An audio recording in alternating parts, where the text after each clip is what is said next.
If a man does not spend money on me, there is no point. I do not continue the relationship. There is absolutely no purpose that that man serves in my life. Where the niggas at who paying bills? Cause I'm not doing this shit no more. Like, I'm done. I'm so fucking done. I see why people stay in relationships and they're miserable. At least the bills paid. The working world is not made for mothers with small villages. Like, I am trying so hard to find a job. I just came from my 3rd job interview. Gentlemen, welcome back. Today we're looking at 3 different stories, 3 different breakups, and 3 women reflecting on how life changed after their relationships ended. Each expected a fresh start, but the reality turned out to be more complicated than they imagined. As their stories unfold, we'll compare what they hoped would happen with what actually happened after the separation. Along the way, we'll also see how their former partners moved on in very different ways, creating outcomes none of them seemed to expect. These are their own stories, shared in their own words. Let's follow the timeline and see how each journey unfolded. If a man does not spend money on me, there is no point. I do not continue the relationship. There is absolutely no purpose that that man serves in my life. And the standard is so easy to uphold because either men act right and start spending money on you and take you seriously, or you literally just go get another man. There are so many men. Like, I don't think men understand, like, the options are freaking endless. If you don't act right, Jim, Tim, and Billy Bob Joel will. She talks about having several potential romantic options, suggesting there were other people she could have pursued if she wanted to. But as her story unfolds, her reality seems more complicated than the confidence she projects. That contrast is what stands out. On one hand, she speaks as though moving on would be easy. On the other, she's spending time reflecting publicly on relationships that didn't work out and what comes next. Her timeline raises a simple question. When someone's words and circumstances don't seem to match, which one tells the clearer story? Rather than answering it directly, she leaves viewers with plenty to think about as her journey continues. Where the niggas at who paying bills? Cause I'm not doing this shit no more. Like, I'm done. I'm so fucking done. Now I see why these women out here, like, living good. What a nigga paying their bills? Like, where are they? Because I'm not doing this no more. Like, the car insurance going up, I'm paying rent, I gotta buy food, I gotta take care of everything. I'm not doing this anymore. Now I see why people stay in relationships and they're miserable. At least the bills paid. I'm not doing this no more. We're the niggas who spend money, who pay all the bills. She makes a striking admission about what she values in a relationship, suggesting that financial security can sometimes outweigh personal happiness. Whether she intended it literally or as an expression of frustration, the comment becomes one of the most talked about moments in her story. Her reflection highlights a broader question about relationships. How do people balance emotional fulfillment with practical realities like financial stability? For many, both matter, and finding the right balance is rarely simple. Looking back, her story invites viewers to think about whether staying in, or seeking, a relationship primarily for financial security can lead to the kind of long-term happiness people are ultimately hoping to find. The working world is not made for mothers with small villages. Like, I am trying so hard to find a job. I just came from my 3rd job interview. And the job I applied for was 8 to 4, which was already gonna cut it close. My kids' school won't even let me drop them off till 7:50, so I was gonna be racing it. And they were going to have to do an after-school program, which the after-school program, I figured, because it's hard to find a job that will let you off before 4 or even 5 o'clock. So I knew the afternoon part. But at least make the jobs at like 8:30 so we can get our children to school and get them to sitters. Like, you want stay-at-home moms to work and blah, blah, blah, but you don't give us the opportunity to do that. Like, I do not have a big village where I can expect people to get my kids to school and get them from school. I am trying, but this is freaking frustrating. She explains that the biggest obstacle in her routine is coordinating work hours, childcare, and school schedules. Looking at the problem, she imagines how much easier life would be if the timing of work itself changed to fit her circumstances. Her reflection highlights a familiar challenge many parents face: balancing family responsibilities with the demands of work. At the same time, her story illustrates that while external circumstances can make life harder, people often end up adapting through changes in routine, planning, or personal sacrifice rather than waiting for the system to change around them. Her timeline leaves viewers with a broader question about resilience and responsibility. When life presents difficult logistics, where is the balance between hoping for external solutions and finding practical ways to adjust? It's a challenge many families encounter, even if they approach it in different ways. Can we talk about how men don't offer to buy girls drinks at the bar anymore? I've been single for 6 years, and I can count on one hand how many times a guy has offered to buy me a drink. But it's not just that, it's guys coming up and approaching girls in general is so scarce these days.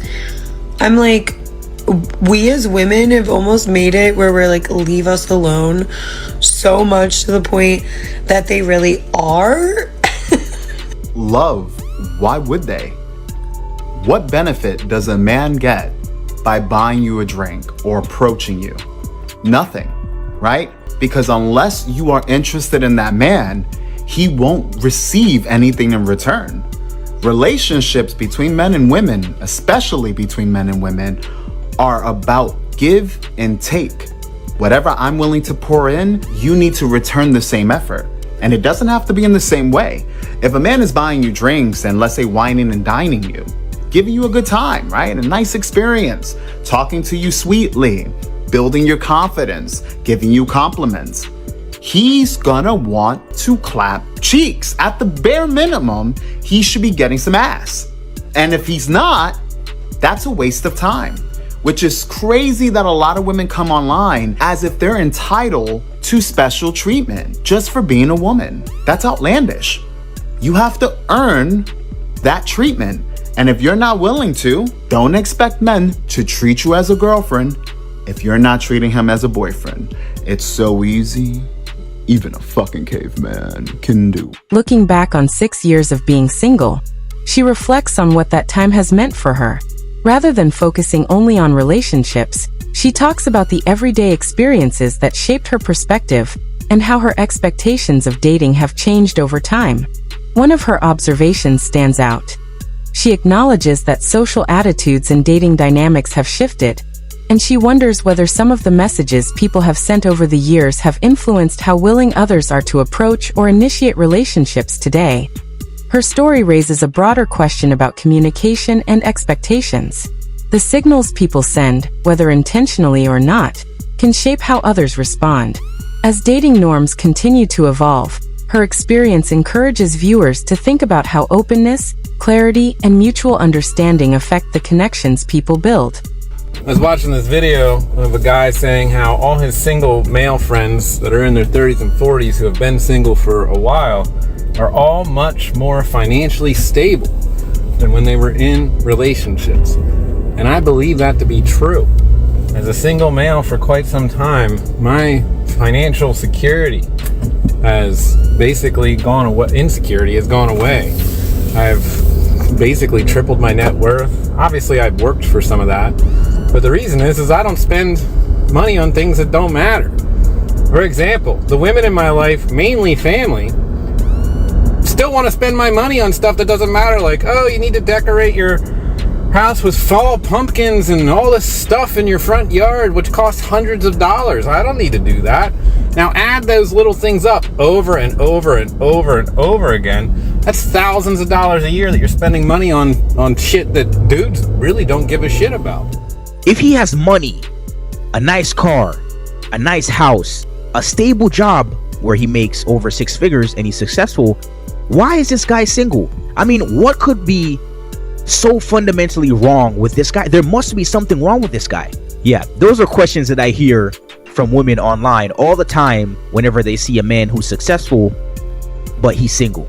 And you know, a lot of modern women don't even understand or realize how crazy of a question that is. But then again, I understand why they ask that question, and it's so they can't fathom it. It's because most modern women live life on easy mode and they don't really have a proclivity or any, burden of performance to create anything. They could just get taken care of by a man. So they don't understand how hard it is for a guy to actually get to that level of success. But to answer the question, right, simply and concisely, there's nothing wrong with those men, right? There's nothing wrong with a man. There's nothing wrong with that man. He's just being true. He's just choosing to be single. You see, there's this magical thing that happens whenever a guy becomes successful. And that is that now he has options. Now he can do whatever the hell he wants. Now he can choose whatever woman he wants to sleep with or he wants to give his time to. Yes, options open. His access to women goes up. The caliber of women that he has access to goes up as well. His standards go up and his tolerance goes down. So all that rah rah rah roo rah rah, he doesn't want to hear that anymore. No, not interested. Not interested anymore.